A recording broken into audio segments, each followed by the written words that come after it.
শাবান মাসে আমরা রমজানের প্রস্তুতি নিতে হবে। কিসের প্রস্তুতি নিতে হবে? কিভাবে প্রস্তুতি নেবেন আমি বলি। আমাদের দেশের রমজানের প্রস্তুতি নেওয়ার একটা চিত্র আছে ভাই। চিত্র হলো, ধরুন সাধারণ মানুষ রমজানের প্রস্তুতি নেয় কিভাবে। রমজানের আগে দেখবেন, শাবানের বিশেষ করে শেষের দিনগুলোতে দেখবেন যে বাজার থেকে তেল, চিনি, সয়াবিন, ভুসি, ছোলা, খেজুর এগুলো কিনতে কিনতে মানুষ কাহিল হয়ে যায়। কারণ রমজান আসতেছে। কারণ কি? রমজান আসছে, তার প্রস্তুতি হিসাবে ছোলা, চিনি, বেগুন, বেসম আর তেল, খেজুর এগুলা কিনতে কিনতে আমরা কাহিল। আমাদের কেনার স্টাইল দেখে মনে হয় যে একটা খানার মাস আসতেছে। এই পরিমাণ ক্রাইসিস প্রতি বছর রমজান উপলক্ষে হয় যে বাজার সামলাইতে গিয়ে সংশ্লিষ্ট যারা আছে বেচারাদের গলদঘর্ম হয়ে যেতে হয়, অবস্থা কাহিল হয়ে যায়। কারণ এই পরিমাণ খায় পাবলিক যে খানার ডিমান্ড এই পরিমাণ হয় যে বাজারে সাপ্লাই দিয়ে পারে না। এই চান্সে আপনার দাম বাড়ায় দেয় অসাধু ব্যবসায়ীরা। অথচ রোজার মাসে আল্লাহ তাআলা দিনের বেলা পুরোটাই খানা বন্ধ করে দিয়েছেন। অন্য সমস্যাতে এই সময় খানা আরো কম হওয়ার কথা, কিন্তু আমরা এসা খানা খাই। আবার এই বেশি খানা খাওয়ার জন্য একটা জাল হাদিস বানায় নিয়েছে। সেটা কি? রমজানে খানার কোনো হিসাব নাই। শুনছেন নি আপনারা এই হাদিস? রমজানে খানার নাকি হিসাব নাই। আরে ভাই, রমজানে খানার হিসাব আরো বেশি দেওয়া লাগবে, কারণ ইবাদতের মাস। তুমি বিনা হিসাবে খাইলা, রমজান মাসে দুপুর বেলা খাইলা, যে খানার হিসাব নাই, মুগুর একটাও নিচে পড়বে?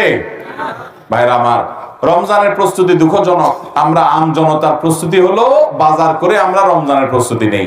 আর দোকানদারদের প্রস্তুতি কি? বিশেষ করে মুদি দোকানদারদের প্রস্তুতি হলো রমজান আসছে, চিনির বস্তা, সোলার বস্তা যা আছে এগুলো সব দূরে সরে আউট কর, নাই কিচ্ছু নাই, এরপর দাম বাড়ায় তারপর বিক্রি করবো। তাহলে মাল গুদামজাত করা এটা হলো অনেক ব্যবসা, অসাধু ব্যবসায়ীদের রমজানের প্রস্তুতি। আর মাল কিনতে কিনতে কাহিল হওয়া এটা হলো আমাদের রমজানের প্রস্তুতি।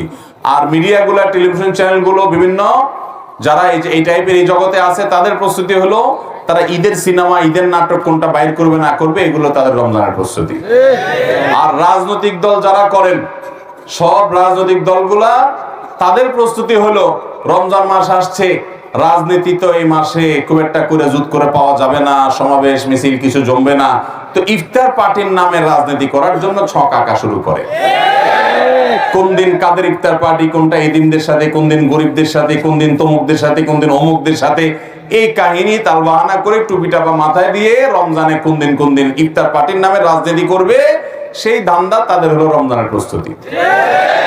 এগুলো একটাও কি রমজানের সঠিক প্রস্তুতি? রমজানের প্রস্তুতি হবে যে আমি রমজানে যাতে ইবাদত বন্দেগী করতে পারি, সেজন্য আগে ভাগে সমস্ত ঝামেলা শেষ করে ফেলবো। ঈদের জন্য শেষ দশক আমি ইবাদত করতে পারি না ঈদের কেনাকাটার জন্য, এই জন্য সব ঝামেলা আগে সেরে ফেলবো এবং রমজানে আমি এই টাইমে ইবাদত করব, ওই টাইমে কোরআন তেলাওয়াত করব। অনেক ভাইরা আছেন কষ্টের পরিশ্রম করেন, কষ্টের কাজ করেন, পরিশ্রমের কাজ করেন। রমজানে আমি পরিশ্রমের কাজ করতে গেলে রোজা রাখতে পারি না, তাহলে এই মাসে একটু বেশি পরিশ্রম করে টাকা কামাই করে নিব, যাতে রমজান মাসটা কাজ না করেও চলা যায়, আমি যাতে রোজা রাখতে পারি। এগুলো হলো রমজানের প্রস্তুতি। আল্লাহ তাআলা আমাদের সবাইকে রমজানের সঠিক প্রস্তুতি গ্রহণ করার তৌফিক দান করুন। তাহলে শাবান উপলক্ষে চতুর্থ জ্ঞাতব্য বিষয় হলো আমাদেরকে রমজানের জন্য সঠিক প্রস্তুতি নিতে হবে। ভাইরা আমার, আমরা অনেকে গত রমাদানে অনেক মানুষকে দেখেছি তারা মাটির উপরে ছিলেন, আমাদের সাথে চলাফেরা করেছেন, এই রমাদানে তারা মাটির নিচে চলে গেছেন। আছে না নাই?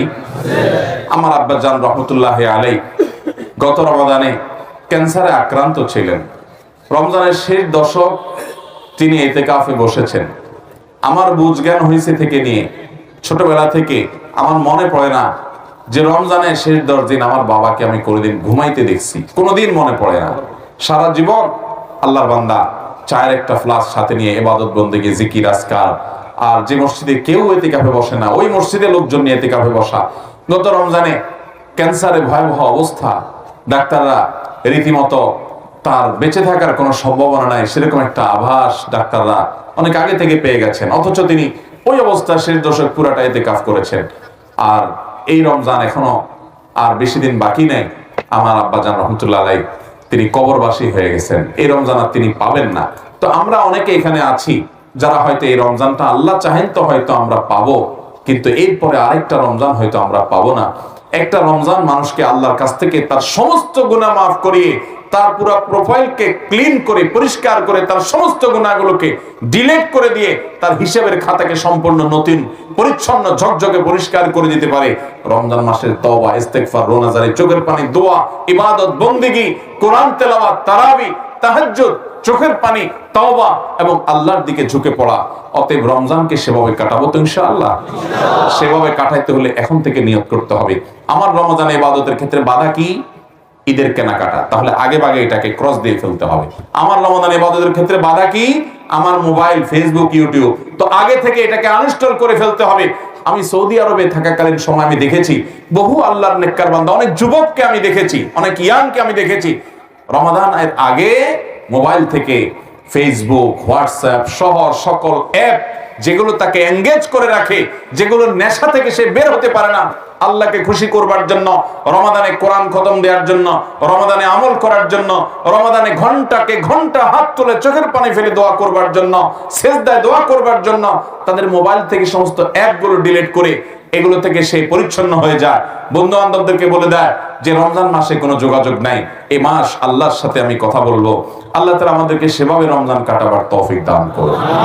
নিয়ত করবো তো ইনশাআল্লাহ। এখন থেকে প্ল্যান করতে হবে, হুট করে করলে তখন হবে না। এখন থেকে পরিকল্পনা করতে হবে। আমাকে প্রতিদিন এক পারা পড়লে আমি কোরআন খতম দিয়ে দিতে পারবো, তাহলে কোন সময় পড়বো আমি সেটা বের করতে হবে। এবং কোন কোন জিনিস আমার বাধা, আমার ফেসবুক, আমার ইউটিউব, আমার বন্ধু, আমার বান্ধব, আমার ঈদের কেনাকাটা, আমার আড্ডা, আমার কোনো মজলিস, কোনো কিছু যদি আমার ইবাদতে বাধা হয়, শাবান মাসেই সেটাকে আল্লাহর জন্য কোরবানি করে দিয়ে ওই সমস্ত বদভ্যাসকে ত্যাগ করে তারপরে রমজানের জন্য প্রস্তুতি নিতে হবে। এই শাবান হলো রমজানের প্রস্তুতি নেওয়ার মাস। আল্লাহ আমাদের সবাইকে তৌফিক দান করুন।